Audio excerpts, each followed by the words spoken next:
a book which was very influential on me, and I never heard anybody else ever mention it, was a book by Rockcliffe called Illusions and Delusions of the Supernatural and the Occult.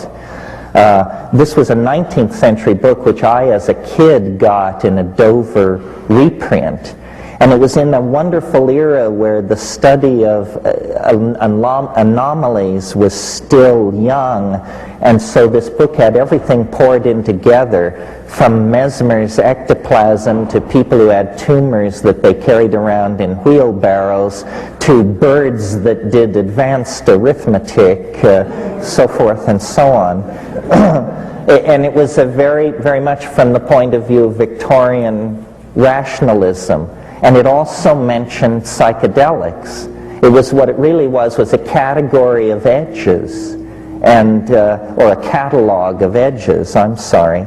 And it's only then in the subsequent 35 years that Wunderkamera approach to illusion, and I assume you all know what I mean by that. I'm referring to the era before the rise of Linnaean natural science, when naturalists would simply fill cabinets with anomalous, fascinating, and strange objects.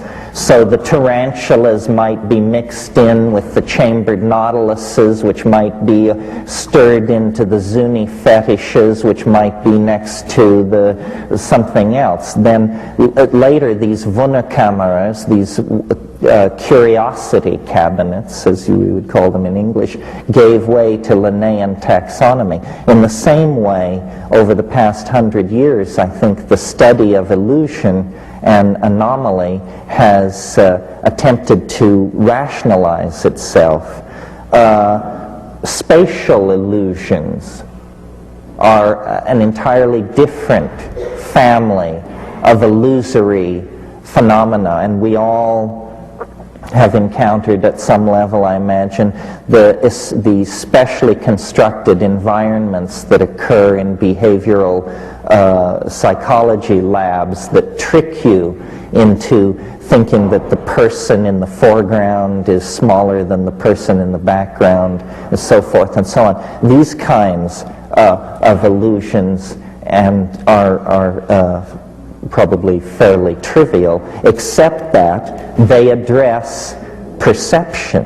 And when we get to psychedelics as a source of illusion, this is more important. Another of the great family of illusions are, in thinking about them, I called them ontological illusions, illusions of states of being, which may or may not, in fact, be reflected in reality. UFOs, Bigfoot, crop circles, the entire panoply of poltergeist phenomena, and this sort of thing, ontological illusions. And these are very interesting. I mean, one could give time to this alone, because there are persistent ontological illusions in the human sensorium, such as angels, elves, demons, jinns, afrits, nixies, and sprites, that crowd. And there are ontological illusions that seem somehow tied to the evolving modalities of the group mind. UFOs are an obvious example. I mean, aside from the fact that people have occasionally seen strange things in the sky, the UFO archetype really emerges in the late 40s with the Rainier lights, and then a whole set of taxonomic features of this particular brand of illusion coalesce. The silvery discs, the alien denizens with the cat eyes and the rubbery flesh, those same guys who give you unscheduled proctological examinations in the middle of the night. But notice that that particular taxonomic feature has been added recently through the assiduously careful scientific research of Strieber and company. So these things are a cattle mutilation is an interesting one, very confined in time and space.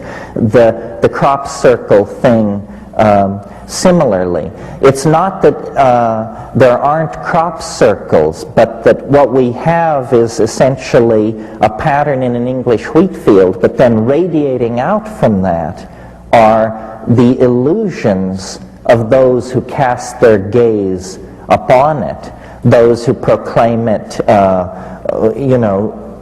telluric communication, or particle beam research carried on by the Air Force, or in one version it was supposed that a particular crop circle had been decoded, found to be a lost Sumerian language, which when decoded said basically, don't stop here. It was essentially a no parking zone for time machines. They were saying, this entire century just maintain speed and, do not stop.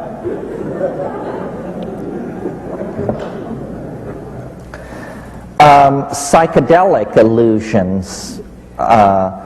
Again, this is a related category but different from these ontological illusions. By illusion, I mean that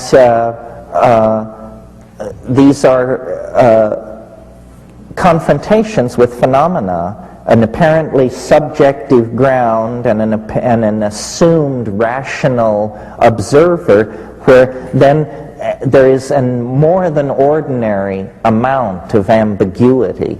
I mean, most of reality is illusory. It's just that we do each other the courtesy of not pointing this out. Actually you trace a very thin data path through the world, and most of what we assume without question, we have very little evidence for. I mean, something as simple as, like that Mount Everest is the highest mountain in the world. Well, first of all, very few people have ever seen it. I saw it, and because I saw it from a distance of about 500 miles, it looked quite small, and my own testimony as to whether it was the highest mountain in the world would be fairly unreliable. And besides, what does that mean anyhow, and how the hell do you figure it out? I mean, here we have one mountain in the Himalayas and another in Bolivia, and you're telling me you know which is the higher mountain? It must rest on a whole bunch of weird and fishy assumptions resting on even shakier data.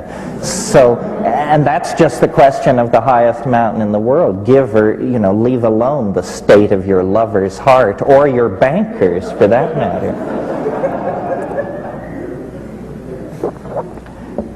What's important about the psychedelic family of illusions is that they propel the entire issue of illusion to center stage, because they demonstrate that the assumed bedrock of quote-unquote ordinary perception is in fact no bedrock at all. It's simply a very soft dwell point somewhere in the mysteries of metabolism, and the consciousness, whatever its relationship to the brain, is spectacularly affected by the perturbation of the physical brain by endogenously introduced pseudo-neurotransmitters of some sort.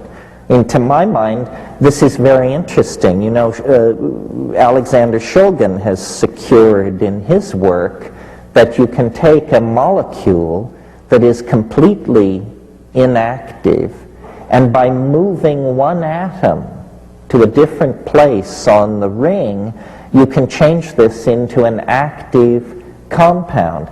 Now, it seems to me you could hardly have a neater demonstration of the quantum mechanical foundation of consciousness.